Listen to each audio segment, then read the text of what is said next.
All right, first American. The country where we live is called the United States of America. It did not always look the way it looks today.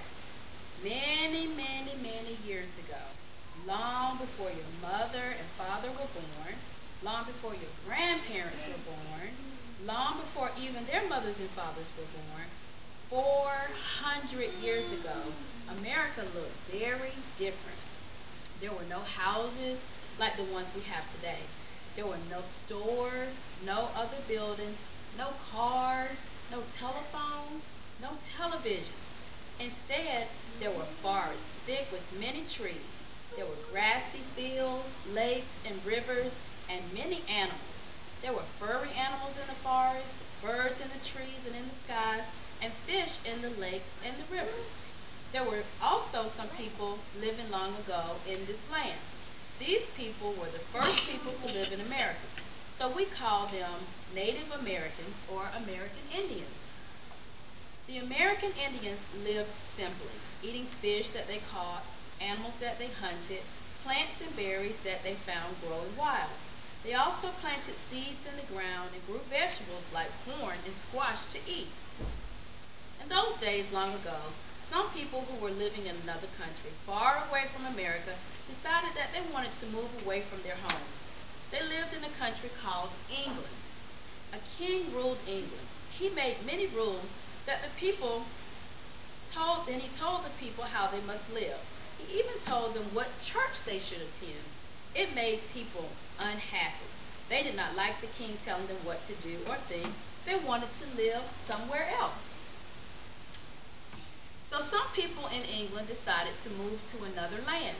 They did not know very much about America or the Indians who lived there.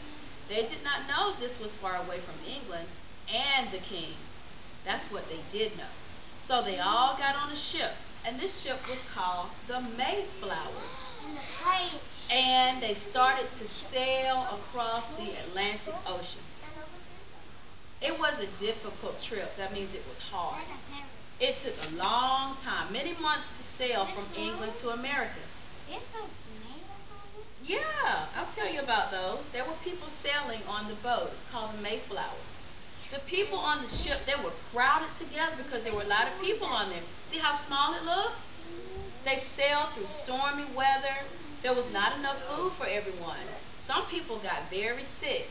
Everyone on the ship was glad to get to the end of the journey.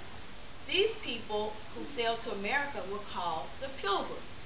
When they arrived, they looked around and they saw a place so different from anything they had ever seen before. There were no houses like their homes in England, and people they met, the Indians, did not look or talk like them at all.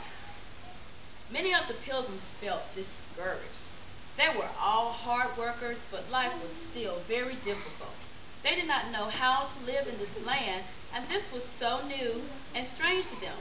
Some of them became sick and died. One day, some pilgrims met a Native American man named Squanto. Squanto had lived all his life in America. He knew all about the forests, the lakes, and the rivers, and he knew how to find and grow food. Best of all, he knew how to speak some English, so the pilgrims could talk with him. Squanto became friends with the pilgrims. He showed them how to hunt turkey and deer in the forest. He showed them how to catch fish in the streams. He showed them where to find wild greens and sweet berries. Squanto also showed the pilgrims which plants grew well in American soil. They had never seen or tasted corn or squash. Squanto showed them these new plants. With Squanto's help, the pilgrims soon had enough food. Fewer people became sick, and their lives grew happier. They saved some of the food that grew in the summer so they would still have something to eat when it became cold in the winter. After summer was over, the pilgrims felt that it was time to celebrate. They wanted to thank God and the Indians for helping them learn how to live in their new home. This party, a celebration, was the first Thanksgiving in America. So that is the holiday that we will be celebrating next week, Thanksgiving. So remember this morning we talked about Thanksgiving? Yeah. And we asked you some things that you might be thankful for.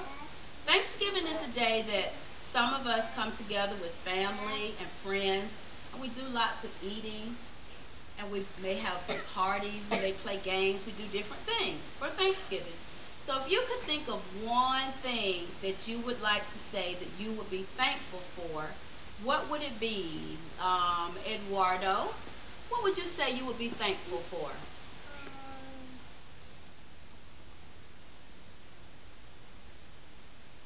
Anything you can think of? Your games, okay. Isaac, what would you be thankful for?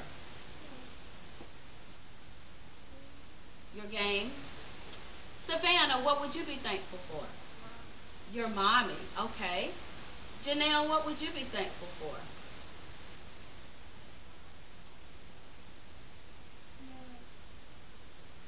Can't think of anything right now? Yalisa, what would you be thankful for? Helping mommy cook? Okay. Trenton, what about you? Race car. Your race cars. Kevin? No, I have a race car. Games? Your race cars there? No, wait, yes. Okay. My game is Spider-Man game. Spider-Man games. Esther, what would you be thankful for? Your mommy. Aristide, what would you be thankful for? Race cars. Jaquel, what about you? I got about flowers. Grandma, you will be thankful that you could give grandma flowers. Okay. Kojo?